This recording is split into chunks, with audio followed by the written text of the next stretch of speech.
Assalamualaikum warahmatullahi wabarakatuh dan salam sejahtera.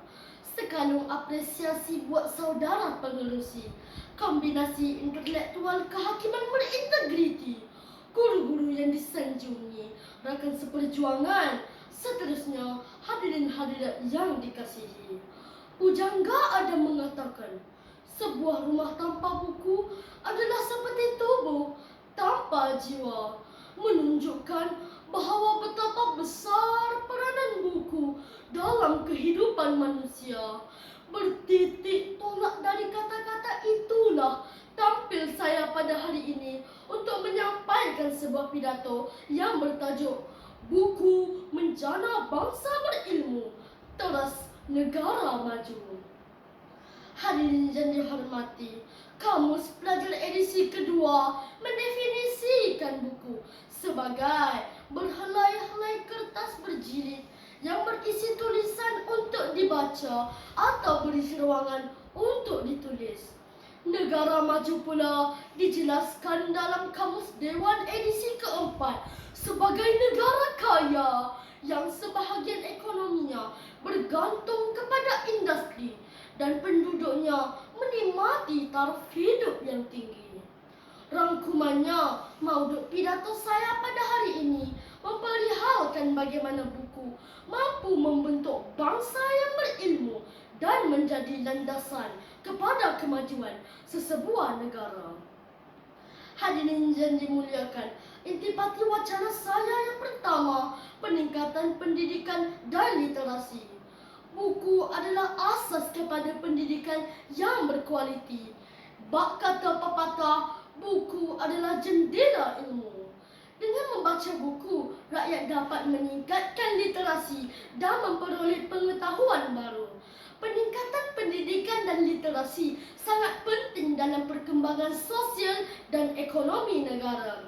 Menurut Indeks Literasi Global yang dikeluarkan oleh UNESCO, negara-negara dengan skor literasi yang tinggi cenderung mempunyai ekonomi yang lebih kukuh. Sebagai contoh, negara Singapura mencatatkan kadar literasi 97 sehingga 100%. Maka tidak hairanlah Singapura mampu menjadi negara maju.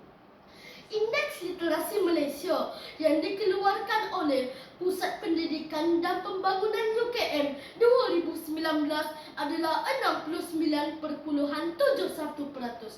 menunjukkan prestasi yang memuaskan, tetapi masih terdapat ruang untuk ditingkatkan dalam usaha mencapai negara maju. Hadirin yang dimuliakan, intipati wacana saya yang kedua, peningkatan inovasi dan pembangunan teknologi. Kajian oleh Michigan State University menunjukkan bahawa membaca membantu merangsang pemikiran inovatif dan kreatif dalam kalangan individu. Inspirasi dari buku-buku yang dibaca akan menghasilkan penemuan baru dan ciptaan teknologi canggih. Sebagai contoh, pada Januari 2024, 3 orang anak muda graduan Universiti Teknologi Mara, Muhammad Kamil, Muhammad Razlan dan Lee Guorui telah mencipta inovasi bertaraf dunia, iaitu teknologi pengecasan tanpa wayar untuk kegunaan di angkasa dan bulan dengan lebih cekap. Kejayaan ini membuktikan kemampuan rakyat Malaysia setanding dengan penyelidikan antarabangsa. Benarlah kata pepatah, bangsa membaca, bangsa berjaya. Warga Dewan yang saya muliakan, intipati wacana saya yang ketiga, pembangunan model insan yang berkualiti. Buku membentuk model insan berkualiti dan melahirkan ramai tenaga kerja profesional. Ini kerana mereka mendapat ilmu pengetahuan yang tidak terbatas melalui buku. Buktinya, negara yang menjadikan buku sebagai budaya hidup seperti Jerman, Jepun dan United Kingdom mempunyai ramai tenaga kerja profesional dalam bidang tertentu.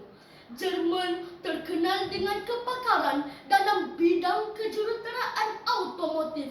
Jepun negara maju dalam bidang robotik. Dan United Kingdom menjadi pusat pengajian tinggi terbaik seperti Oxford dan Cambridge.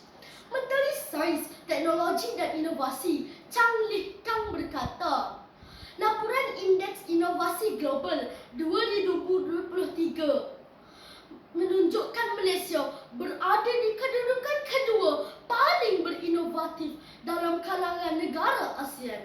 Justru jika budaya cintakan buku diperkukuhkan, hasrat Malaysia mencapai negara maju bukanlah sesuatu yang mustahil. Rakan-rakan sekalian, sebagai intikak, saya ingin mengajak rakan-rakan agar meletakkan buku sebagai perantara bagi menjana bangsa yang berilmu dan menzahirkan hasrat Malaysia menjadi negara maju. Saya tinggalkan kata-kata sastrawan Samad Said untuk renungan bersama. Buku adalah penyuluh dalam kegelapan, peneman dalam kesunyian dan pemandu dalam kebingungan.